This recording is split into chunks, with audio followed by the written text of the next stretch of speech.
Viskas priklauso nuo to, kokia yra švietimo sistema, kiek jinai yra įgalinanti, kiek jinai yra pagal kažkokį tai vieną standartą ruošianti tą žmogų. Demokratiškumas, žmogaus asmenybės, didelis gerbimas ir vaiko ugdymas mąstyti ne viena kryptimi. Atrodo kelrodžio žvaigždė šiandien dirbant mokyklos reformoj. Jeigu mes norime pokyčių, tai turim pradėti kiekvienas nuo savęs. Ir Melė Lukšienė sakė, kad mokytojas yra tas pavyzdys, mokytojas yra tas židinys, kuris gali uždegti kitus. Didesnis dėmesys turėtų būti tam žmogui, kuris mokys kitus. Mes nesame nei batsiuviai, nei kirpėjai, bet mes esame ugdytojai. Ir kad tas rezultatas, kurį mes norime pasiekti, jisai yra visų pirma per vertybinius dalykus grįstas, ne konkretus kažkoks rezultatas.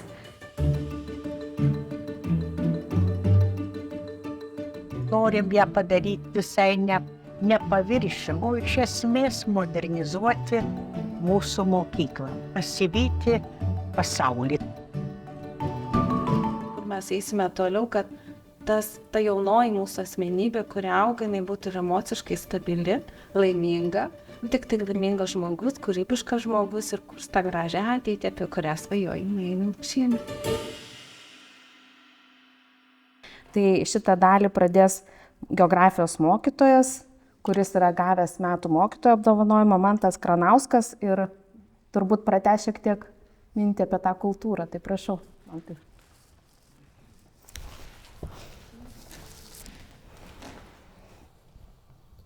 Taip, tai labai diena visiems susirinkusiem. Dėkui už kvietimą dalyvauti tokioje konferencijoje, pakankamai skambių pranešimų. Vakarėje ruoždamasis pagalvojau, kad yra Lietuvoje turbūt tai sritis, kuriuose mes labai daug įdedam pastangų, tikimės lyderiauti. Tai pirmoji krepšinis, antroji švietimas ir trečioji Eurovizija. Tai krepšinį dažnai pavyksta gerų rezultatų pasiekti, o su Eurovizija ir su švietimo reformom būna visai. Tai šiandien mano pranešimo tema yra skirtingos kultūros vienoje valstybėje, ar tai yra iššūkis ar galimybė. Ir pranešimo metu norėčiau aptarti, kaip neprarasti tapatumo globaliame pasaulyje, kuriame lieka vis mažiau ribų ir pastebimas vis didesnis skubėjimas. Tai pirmiausia, norėčiau paklausti, kaip galvojat pasaulyje, kiek yra iš viso kultūrų? Pasaulyje. Tiek jau žmonių vienas atsakymas. Kokie dar kiti variantai? Daug. Žinokit, nedaug. Pasaulyje. Vat irgi šiek tiek kitaip yra. Tai kada ugdome vaikus ir bendrai pasaulyje galime išskirti, kad yra tautų galbūt net ir keli tūkstančiai tautų ir tautelių, ar ne, pasižiūrėjus Afrikos žemyną į kitus žemynus. Jeigu mes pasižiūrėsime, kiek yra pasaulinių tautų, tai jų yra tik 9. Tai jeigu jas išvardinčiau, tai yra panašu yra į žemynų pavadinimus, tai yra Šiaurės Amerika, Latino Amerika, Europa, Islamo tauta, tada yra dar kita sritis į pietus nuo Afrikos, yra Juodoji Afrika, Pietryčių Azija, Rytų Azija, Indija, Rytinė Azija ir Australija. Tai yra tik viso labo 9 pasaulinės kultūros ir po to jos skaidosi į mažesnės dalis.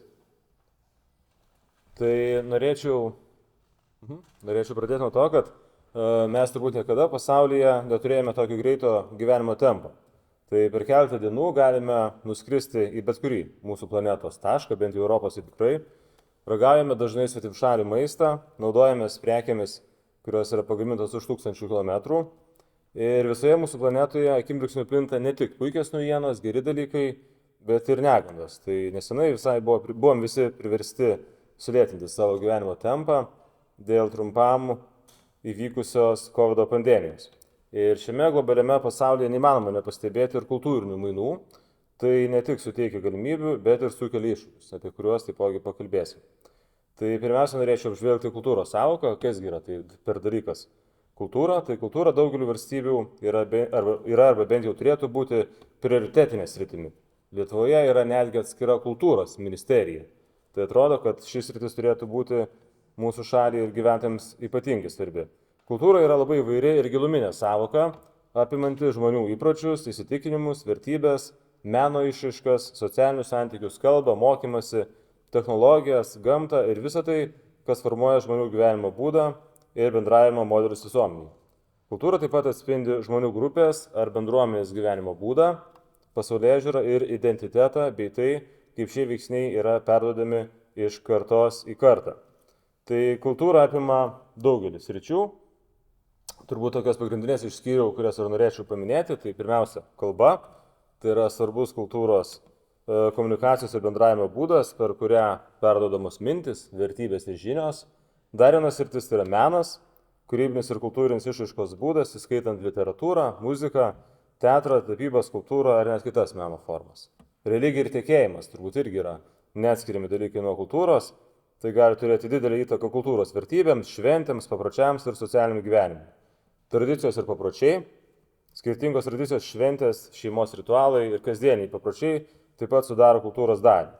Taipogi vertybės ir įsitikinimai nemažai pasako apie mūsų kultūrą, mokslas ir išsilavinimas, švietimas yra svarbus kultūros elementas, kuris perduoda žinias, normas ir vertybės ateities kartoms.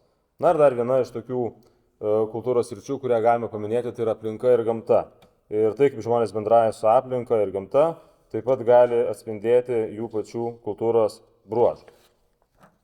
Tai skirtingose pasaulio vietose ir bendruomenėse egzistuoja įvairių kultūrų ir subkultūrų, ir kiekviena yra su savo unikaliais ypatumais arba vertybėmis.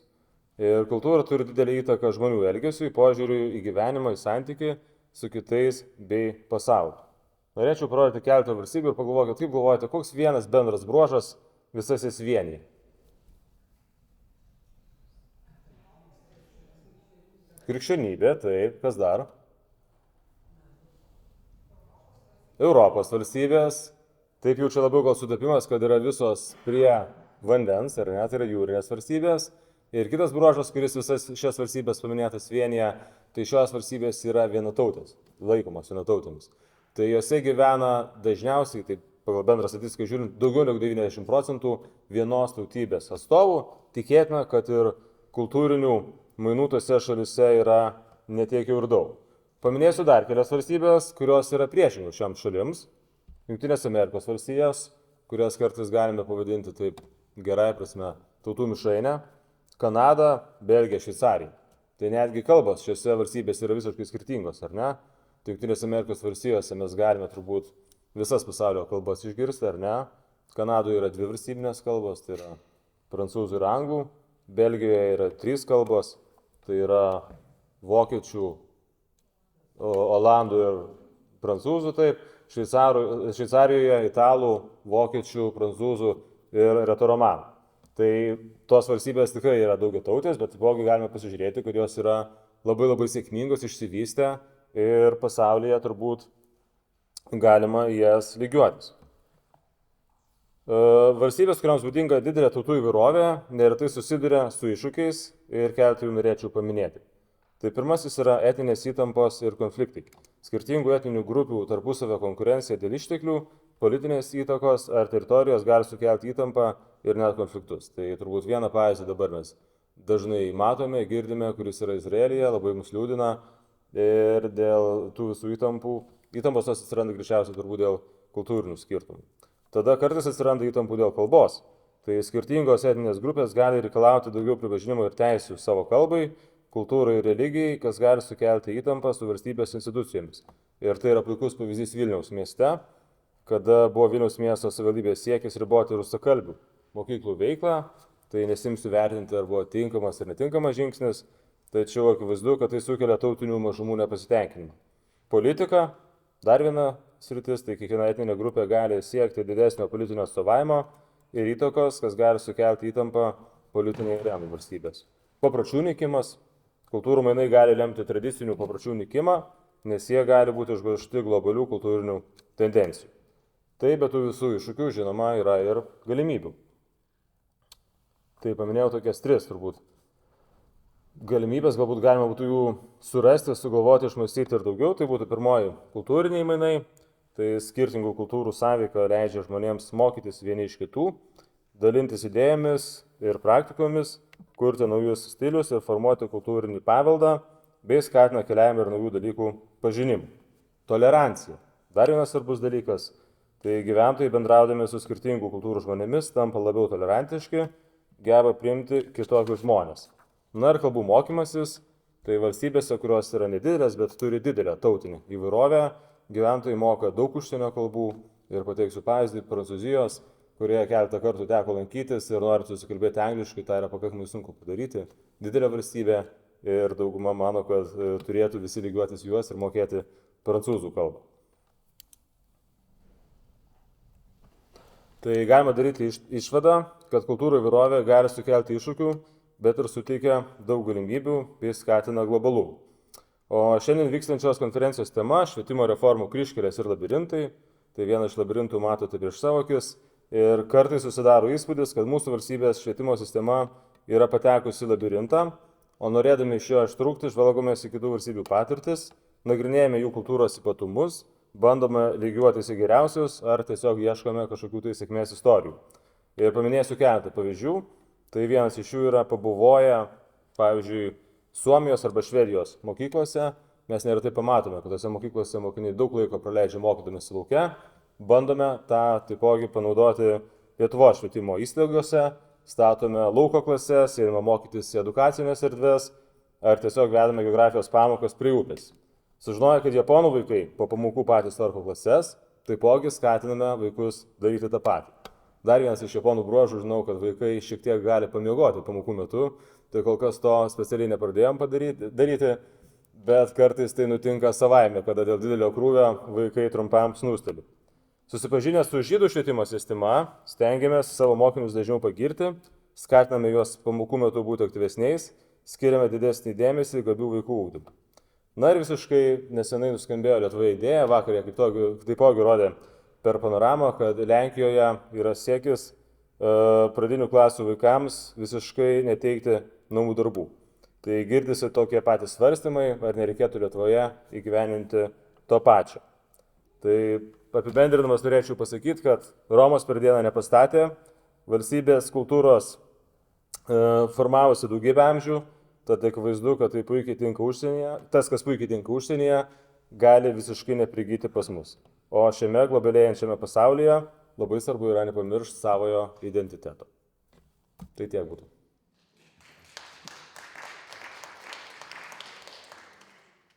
Galbūt kažkas norėtų sureaguoti, nesutikti. Kol auditorija galvoja klausimus, aš noriu tavęs paklausti, kaip mokytojo, kaip tu jautiesi? Kaip mokytojas? Jaučiuosi puikiai, priešingų atveju nedirbčiau savo darbą.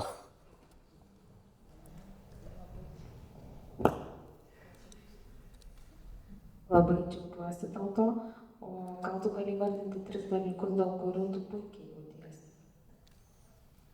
Kažkaip tai man labiausiai vienas išsiskiria dalykas, kad dirbu tai, kas man labiausiai patinka. Ir nežinau, turbūt savęs neįsivaizduoju niekur kitur. Tai esu geografijos mokytojas, mokau vaikus geografijos. Tiesa, kartais būna, kad pavargstu nuo to tokio tiesioginio darbo su vaikais, tada aš važiuoju į kokią konferenciją. Aš jau turiu papildomų veiklų, turiu nukeliautojų klubą, tai kur nors pakeliauju ir tada tas darbas monotoniškas tampa kur kas įvairesnis. Aš šitai nežinau. Turbūt yra 3 dalykai, aš šiaip, kai diskutuoju su mokytojais, su kolegom, akcentuoju, kas yra svarbiausia mokytojo darbe. Tai pirmiausia, kad jam patiktų tai, ką jis daro. Antras dalykas yra, turi būti tinkamos darbo sąlygos. Nu ir būtų gerai, kad mokytojas nedirbtų veltui, kad būtų atlyginimas. Ačiū. Gal yra norėčiau paklausti mokytojo, vienintelis mūsų mokytojų šiandien pranešėjas. Taip, man tai iš tikrųjų labai džiaugiamės, nes kas nežinote, tai dar kartą akcentuoju, Mantas buvo išrinktas metų mokytojų šiemet. Tai mes irgi su Mantu kalbėjom apie tai, kad kartais matyt atsitinka taip, kad metų mokytojais tampa tie, kurie labiau matomi yra. Ir Mantas taip labai gražiai pasakė, sako, galbūt ir nesu aš tas geriausias mokytojas, galbūt dirba kažkas ir dar geriau. Mano klausimas man tai būtų, kaip manai, ar reikia, kad mokytojai būtų tokie kaip pats, ar ne, matomi visuomeniai, o gal jie tiesiog turi būti labai geri savo amato išmanytojai ir gal tikrai, aš čia kelintojų žmogus bandau išklausti, ar reikia mokytojams mąstyti apie filosofinius ir vertybinius dalykus, ar iš tiesų pakanka tiesiog puikiai išmanyti savo amatą, ateiti, atidirbti ir tuo ir baigti. Tavo tiesiog matymą. Tai sakant, jūsų klausimą turbūt reikia visko, jeigu visi mokytojai būtų labai aktyvūs. Tai šiandien nežinau, kas vestų pamokas, nes visi būtų dabar konferencijoje, ar ne? ir mokyklose liktų tik tais mokiniai, kas turbūt nebūtų labai gera žinia. O atsakant šiek tiek rimčiau, tai yra mokytojų, kurie yra šiek tiek aktyvesni, kurie išreiškia savo nuomonę, galbūt nebijo to išreikšti. Būna kartais temų, nežinau, po kokių nors egzaminų, savaus lietuvių matematikos, ten kas nors paprašo mano kolegų pasisakymų ir jie sako, kad ne, aš nieko nenoriu komentuoti, jau yra kaip yra, nieko čia nepakeisiu ir panašiai. Tai mano įsitikinimas yra tas, kad mes galim pakeisti po truputį ir tos konferencijos, kurios vyksta, ši konferencija ar ne, skirta Meilei Lukšienei, tie patys mokytojų streikai, kurie yra, tikrai žiūriu tai visai kaip į teigiamą dalyką, kuriuo metu yra tikrai siekis turbūt ne kad mokinių rezultatai suprastėtų, bet kad atkreiptumėm į problemas ir surastumėm jų sprendimo būdus. Tai... Atsiprašau, jūs turite auklėjimąją klasę? Taip, kol kas turiu. Po mėnesio išleidžiu 8-tokus.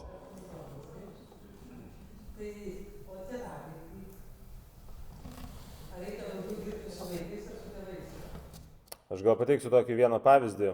Kai gavau tuos aktorius 5 klasiai, parašiau laišką, ar būtų kas atsirastų iš tėvų, kurie galėtų važiuoti į išvyką. Mūsų pirma išvyka buvo 5 klasė, pamenu, į Čepkelių rezervatą, tokia galbūt ne visai pati patraukliausia, kai kur reikėjo gal ir pabraidžioti. Ir į mano laišką gavau 16 atsakymų. 16 tėvų pasakė, mes galim vykti. Reikia praktiškai atranką daryti. Ir galbūt čia yra mano atvejis labiau tokia išimtis.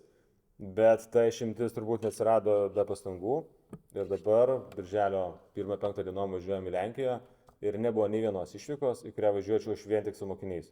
Yra kartais netgi problema, mes dažnai turim samdyti 2-aukštį autobusą, tai prieš metus laiko vykom į Naująją Akmenę, į Molio karjerus ir važiavo mokiniai, tėvai, vaikų, broliai, seseris, susidarė 60 vaikų. Sakau, ką dabar, sakau, nevyks ekskursija. Sako, baikit auklėtojų, sako, samdykit 2-aukštį autobusą. Tai antram aukšte sėdėjo mokiniai, pirmam tėvai, aš buvau ir čia. Tai ačiū labai.